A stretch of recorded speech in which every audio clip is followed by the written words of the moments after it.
Hello, my name is James Spiro and we're here now at the Kinneret Innovation Center as part of our Out of the Bubble series.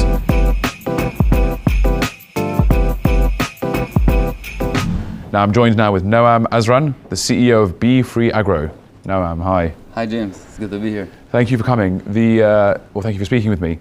Tell me, what is it about BeeFree Agro, please? What is it you guys do? So what we're doing, we're creating basically the brain that creates autonomous herding and managing solution for the livestock industry. Basically being able to gather data from very large pastures of the animals that are there, of the infrastructure that's there. So being able to gather the data and information of where the animals are, how many animals are there, all the way to checking on infrastructure and actually being able to move the animals from pasture to pasture or to bring them in for treatments. So helping ranchers run their operation in a very easy way. Okay, thank you. Now, how does something like this benefit direct? I mean, you offer data, you offer insights, but on a practical, I mean, it's been thousands of years. People have been doing the same thing. Why is something like this going to revolutionize? Yeah, it's a very good question. So it's true that things have changed very little over the last years in this industry, and it's the way it works. It has been working up until now. Is that the rancher has to wake up every day in the morning and go out to his fields and to his animals and find out where they are, how they're doing, if they are where they left them, if they have water in the troughs, if the fences are still up, and basically spend 90% of their time on trying to figure out what happened. And the tool we're developing gives them the capabilities to have that information in their hand within minutes. So basically use our application to tell the system what you want to do, like check pasture A. The drone goes up autonomously into the air, scans that whole area and gives you the location and number of animals, as well as tell you what's going on with your infrastructures, if there's water in the trough, if the gates are open or closed. So that's a huge difference. That's a huge benefit to the farmers, as well as going into actually moving the livestock from one place to the other. And every operation like that requires quite a few farm hands that know what they're doing, that are skilled in this job. And that's something that farmers today are finding harder and harder to find, people who are skilled at this job and are willing to work in agriculture. Okay, now obviously we're in the Kinneret, in the Jordan Valley kind of municipality.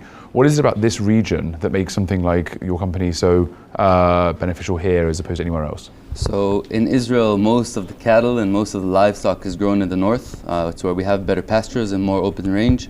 And I started out as a cowboy, as a farmer. And I spent the last 10 years in this area running and working on ranches in the north. And this is basically where I grew up as a professional in this field. And the solution we're creating now is something that we developed initially for ourselves as farmers. Basically having to understand what's going on over very large expanses of land. It's very, very time consuming and it's repetitive. You do it every day. And then developing these methods of using the drones for what we're doing, we were able to help ourselves a lot. And once we realized, we felt the effect it had on us, we basically wanted to bring it out and share it with the rest of our colleagues in the industry.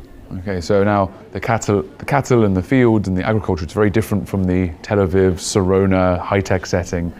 Yeah. What would you say to those folks, maybe to come up here, see the lovely views, change the office for the fields? What do you say? I think everything is very relevant to what you're doing and what field you're in. There are a lot of advantages working here in the north.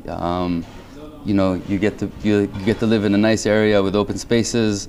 I guess a lot of things are cheaper up here in the north. But like everything in life, there are pluses and minuses to everything.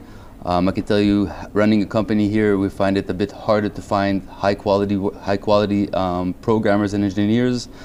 But so far we've been doing it. It's a bit harder, it's a bit more work, but again, we need to be up here in the north. Our test sites are on cattle farms in the Galilee and the Golan Heights, and it's crucial for us to be next to the farmers, next to the fields, so that we can run our tests and be close to our customers. So how do you find those programmers that you just mentioned? Do you bring them up here, or is there talent here that you're kind of scouting from up north? So we kind of did something in between. We started out in the north here next to Rosh Pina, and we've moved our offices a bit more towards the center to Yokneam, which is still up here in the north. And then we have access to programmers and engineers also from Haifa and also from further down south. We have people in our company working that are coming up from Khadera and Netanya. So, and for them, they're driving against traffic all the time. So from somebody for Netanya to drive to Tel Aviv and to drive over to Yokneam, it's about the same amount of time. Yeah. So it works. Yeah, I can tell you, we had that on the way over here today. We were looking over, we saw See the traffic jam on exactly, the way up. Yeah. All right, cool. Noam, thank you so much. With pleasure. Thank you. Thanks. Thank you for having me.